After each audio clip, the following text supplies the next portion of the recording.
How do you manage someone who's older than you, who's got more experience than you? As a new or recently promoted manager, or maybe you are thinking about becoming a manager and this is something you're worried about because you're looking around you and your team and there are people who are older than you and you're wondering, how the heck am I supposed to manage these people? How am I supposed to get trust and respect from people who are way older than me, who have way more experience than me? How can I actually add value? How can I do this in a way that makes an impact and makes them respect me as a leader? That's why this episode is for you. This question actually came up in my recent masterclass. I asked everyone what challenges were they currently experiencing, and a couple of people said how to manage people who are older or more experienced. And this is actually something that comes up quite a lot when I do Q&As on Instagram. And I thought, you know what, this would be a really good podcast episode to dive into this deeper for you, to give you a helpful framework to help navigate this. Hey, I'm Tash Peterson, Certified People Leadership Coach. If this is the first time you're tuning in to Lead With Less, I am here to help you become a leader people actually want to follow. Because I know that in many situations and many roles, especially if you're early in your career, you are not getting the support and training to help do this. So that's why I am here. Okay, let's dive in. How do I manage someone older than me? Firstly, before I get into some practical steps that you can take as a manager and leader in this situation, I want you to think about how can you build your own mindset to navigate the situation. Our mindset is everything because it is the lens that we look through. It is the way that we perceive, interpret, and interact with the world. And so our beliefs and our assumptions that we have about certain things, about certain situations, they're all going to impact the way that you show up. And especially in this kind of context. Whenever we think about, oh my goodness, I am going to be leading someone older than me, or I'm stepping into a team and there is someone in their 40s, their 50s, their 60s. How am I actually going to deal with it? They're going to be really difficult. They're going to be really hard. Whatever perceptions or assumptions you're making, that is going to influence the way that you then show up in managing that team. That's going to influence the way that you then show up with that person. And what I want to say is that this is going to become more and more common and more likely because people are working longer. So people are staying in the workforce longer, which means that we're going to have more older people in the workforce. And then on the other side of that, we have younger people coming into the workforce and stepping into management a lot earlier as well.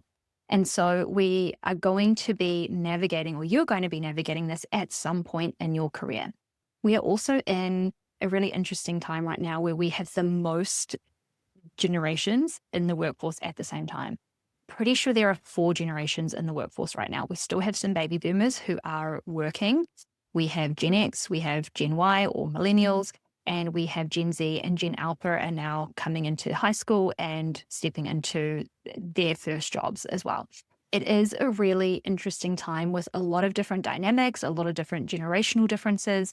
And we also have a really stark difference between Gen Z and Gen Alpha compared to millennials, Gen X, and baby boomers. So just with technology, with society, with everything, it's just a really big time. So if you're navigating this right now, I am sending you all of my thoughts and keep following me because I'm going to share different ways that you can navigate this. But coming back to my point around building your mindset, I want you to really think about what assumptions are you making about working with people older than you? What beliefs do you have about managing people older than you? What stories have you listened to or been told about managing people older than you?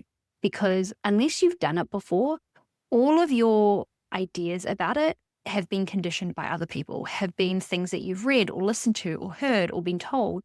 And so you need to be really mindful about, what am I currently thinking about this situation or trying to navigate this situation? And is that the way that I actually want to think about this? This is a challenge that I give to all of the people that I coach through my VIP Leaders Leadership Program or in my one-on-one coaching. Is really questioning, is what I believe about this situation, this thing, is the way that I'm thinking about it, is the way that I'm approaching it, is it helping me? And is it in alignment with who I want to be as a leader? Is it the way that I want to show up? Is it the way that I want to flex my values? Because if it's not, then those beliefs and those stories aren't actually supporting you. They're not helping you in any way. And so I want you to really think about what are the current stories that you have about this, and then reframe it into helpful stories. Reframe it into new ideas or thoughts that you want to have about navigating the situation. So, for example, some preconditioned ideas or assumptions you might have is that working with people older than you is difficult, or people who are older than you will never respect you because you're young and inexperienced, or people who are older than you will want your job, or they'll resent you for taking the job that they may have wanted. Any of those could be some stories or ideas that you have. Now, which of those are helpful? None.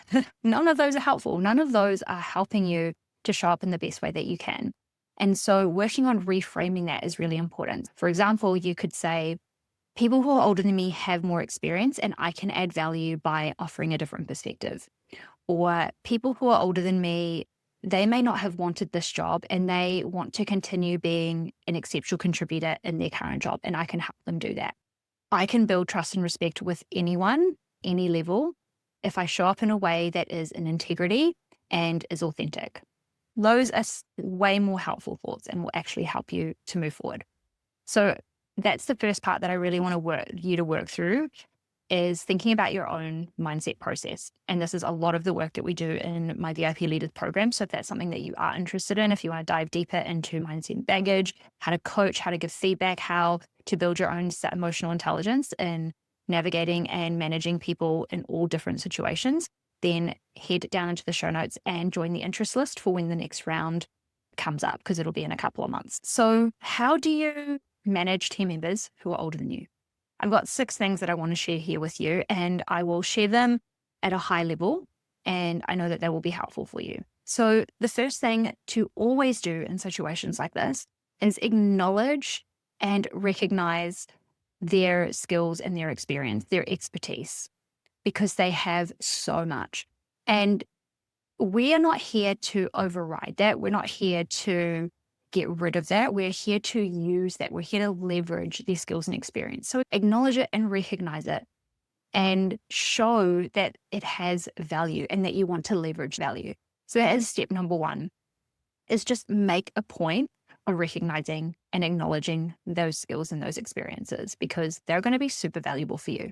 The second thing is build trust and respect with these people. Now, this isn't just for people who are older than you. It is your job to build trust and respect with every single person in your team. Make more of an effort with the people who you might feel more discomfort with. People who are more experienced than you, who are older than you, people who you feel might challenge you a bit more. Spend more time building trust and respect with them. And there are 5 questions that are really helpful for you. And I have a specific episode on these 5 questions. It's episode 59. The most important questions to ask your team. And I will link this episode in the show notes, and I recommend that you give it a listen, because it'll help you establish the best kind of trust and respect with your people, especially people who are older than you, because there are a couple of questions in there that will really help you. Like, how do you prefer to be led? So don't assume how anyone on your team wants to be led by you. Ask the question specifically. How do you want to be led? How can I lead you in a way that gets the best out of you? Another question that can be really helpful is, how do you feel when you're at your best, and how can I create an environment where that happens? So that is a really powerful question to help understand how this person likes to work at their best, and then how you can create that environment for them to be at their best.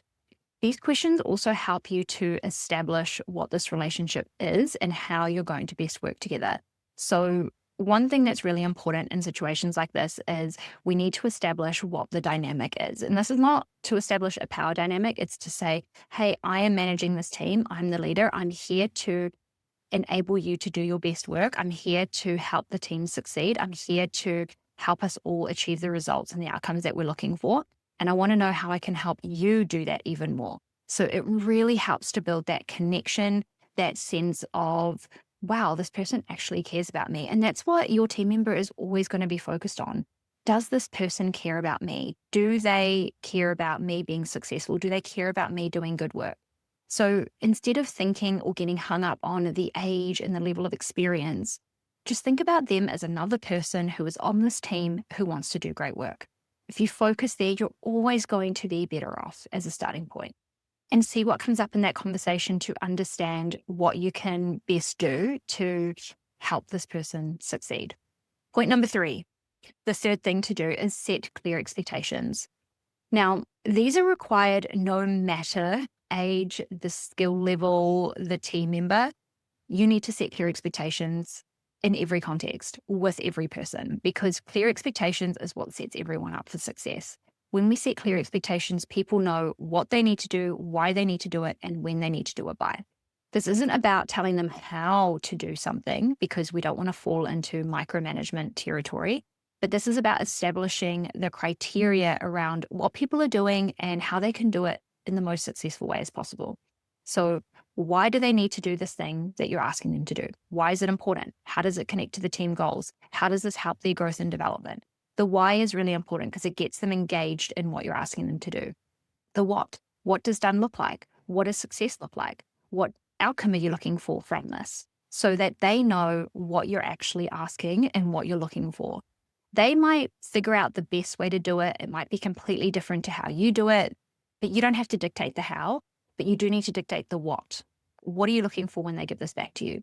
And then what is the timeline? So how long do they have to do this? And are there going to be check-ins that need to happen along the way so that they know what's expected from them in terms of turnaround, in terms of updates, in terms of dependables, milestones, all of those type of things. And then you can also ask, is there any coaching or help or support that they might need in order to deliver that thing? Setting clear expectations is going to serve you in so many ways because it gives you something to come back to. Every time you set clear expectations, it gives you a baseline to then give feedback on. It gives you a baseline to have check-in conversations with, because if people know what was expected initially, they can agree to it properly, they can ask questions, they can clarify, and it makes feedback more meaningful because you have something to base it on. Otherwise, what the heck are you doing? What are you talking about? So setting clear expectations is really important. In the dynamic of someone being older than you, this also helps to set the tone of this is the way that we are working together. We're setting clear expectations, we're agreeing on those expectations, and we're moving forward together. Expectations are going to save everybody. Point number 4, delegate. If you're a new manager, this is probably one of the things that you might find most challenging is delegation. Don't hold on to everything yourself to try and prove yourself, especially around people who are older and more experienced than you. You holding on to things to hopefully make it look like you know what you're doing or that you have more experience than maybe you do, that's not a flex. That's not going to make you look good. That's actually going to create more damage because you are taking away work that could be really beneficial for someone in your team. If there is someone in your team who is way more experienced than you or who has way more skills in this particular area, giving them that work is a way better leadership flex because it gives them the opportunity to showcase that skill set. It gets the opportunity for them to showcase or flex that zone of genius or that muscle for them. And it also makes sure that you're leveraging people for their strengths. Because if you're holding on to everything, one, that's going to cause you to become overwhelmed and burnt out, and it's going to make you way worse at your job because you're not going to get everything done. And it's actually going to hinder the growth and development for your team because it's not going to allow them to work on things that are actually going to progress their skill set and help them to develop even more. Be really intentional and be really focused on delegating work to your team, because if you know how they want to grow, if you know how they want to develop, if you know what their key skills are and their strengths are, allocate work that aligns with that so that they can do more and more great work. And your job is to create the conditions for them to do that amazing work. That is your job. So that is what you really need to focus on. Delegate. That is the most important thing. And if you need some help with delegation, you can also grab my free workload audit, which I will link in the show notes as well. The workload audit will help you audit your workload in detail and look at what is actually critical for you to do, what is misplaced, so what actually needs to go to someone else, and then what's noisy work that you need to get rid of. That will also help with your delegation as well. So you can grab that for free in the show notes. Point number 5, focus on team success. So instead of getting in the weeds about people's age and demographic and their skills and their experience and getting really hung up on that and getting really worried about that, focus on everyone together. Now, this doesn't mean don't adapt your style to best serve individuals on your team. Absolutely, we need to do that. And I talk about this a lot in all of my other episodes. So we need to be adaptable to what our team need and who they are and the way that we lead them. But if you get too fixated on one or two or a few people on your team, you can lose sight of them as a team together and how you can help them all create success together. That is one of your primary jobs as a manager and as a leader, is to create team success. How do you bring people together to work towards a common goal, to achieve results together? That is your job, and to help each of them unleash their potential. Oh, didn't want to use the word unleash, but here we are. To help them unleash their potential and do the best work that they can. That is your job. And one of the best ways that we can do that is to stay focused on team success. Stay focused on how we can help the team move forward. So in instances like this, where you might have people who are older or more experienced, how can you leverage those people to create more team success?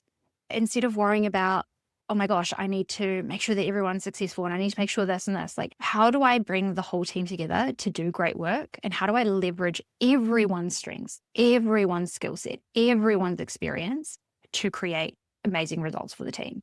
That's ultimately what we want to focus on. So the more that you can stay focused on team success, the more that you're going to be able to create the conditions for people to thrive. And the more that people are going to feel cohesion with a team, which is so important. Number 6, this is probably the most important one, and this one links to high emotional intelligence. Amazing leaders have high emotional intelligence. They are self-aware, they're socially aware, they know how to read people, they look after their energy, they have compassion, and they regulate their emotions. But ultimately, this 6th step is really important. Be humble. There will always be people who know more than you, who have more skills than you, who have more experience than you, whether they're directly in your team or they're in your peer group or in the wider team or the wider department in your organization. There are always going to be people who know more than you, who can do more than you, who have more skills and experience than you. That's okay. That is a good thing, because as a manager, your job is to hire exceptional people to come and do exceptional work, and you enable them to do that. That is your job. It is not your job to be the expert in every single aspect of every team member's job. That is not your job. And it is not your job to be the doer. It is your job to leverage the people around you so that they can do their best work and create the best outcomes. So being humble allows you to be okay with not knowing the answers, not knowing what to do, and saying that, hey, I don't actually know the answer to this. What do you think? Or, hey, I don't actually know how to figure this. How about we go and talk to Tony over there or Susan over there? Because I know that they'll have some really great insights that we haven't thought about. That is great leadership. Being able to say, I don't know, but hey, how can we figure this out together? Who can we talk to figure it out? Because that shows your team that they don't have to have all the answers either, and that they can then leverage the people around them. That's how we build high-performing teams, is if we bring people together who have different strengths, different skill sets, so that they can work together, so that they can do great work together. That is so important. So be humble. And honestly, being humble builds a lot of confidence, because being able to say, I don't know the answer to this, but I'm willing to figure it out, or I've got the tenacity or the determination to figure it out, that is going to build your confidence way more than knowing lots of stuff. So humbleness is going to be a really powerful superpower flex for our Gen Z speakers. This is going to be a really powerful one for you. Be humble to the fact that there are going to be people in your team who know more than you, who are more skilled than you. How can you leverage them? How can you tap into that skill set? How can you tap into that experience? How can you connect with them to help them see their value? And also focus on, this is just a little bonus one, focus on how you can show them that you are here to pull out their value, to showcase their value. Your job here isn't to be the know-it-all, to be the do-it-all, and to take all the glory. Your job is to amplify your team, to show them that they have what it takes, that they have what you need, and to leverage it in the best ways. Those are the points that I would recommend you focus on if you have people older than you that you are managing. And this isn't a silver bullet, 3 steps, you've nailed it. This is a practice. And a lot of this has to do with you more than anyone else. And look, If you have people in your team who are older than you who are not happy with the fact that you got the job, or are not happy with the fact that the lay of the land is the way that it is, talk about it. Hey, I'm observing that you're not happy with the situation. I want to create a really great working relationship together, and I want to help you do your best work. How can we do that? What does that look like? Be courageous and brave to have those conversations as well, to front up those observations so that those things don't fester, those things don't become bigger problems. And I talk about that a lot in VIP Leaders as well, which is really key. All right, I'm going to leave this episode there. I really hope that this was really helpful for you. If you are currently managing people who are older than you or more experienced than you, I want to hear about it. Let me know how it's going. Let me know if this episode was helpful for you. Please send me an email, message on Instagram or LinkedIn. I would really love to hear from you. And as always, if there are any other topics or challenges that you're currently experiencing as a manager of people, and you want my insight on it, you want some free coaching, you want me to dive into anything on a podcast episode, reach out and let me know. I would really love to support you and help you with that. All right, have a great rest of your week, and I'll see you, and I'll be back in your ears again next week. Hey, that's all from me today. Thank you so much for listening to Lead With Less. It means the world to me if you could take a moment to leave a rating and a review on Apple, or just rate with 5 stars on Spotify. It means a lot to the growth and expansion of the podcast. And if you know any other people leaders who could do with a dose of inspiration to level up their leadership skills, then please forward on this podcast to them. I would really appreciate it. And as always, if you have any feedback or have any thoughts, please message me on LinkedIn, Instagram, or email. I'd love to hear from you.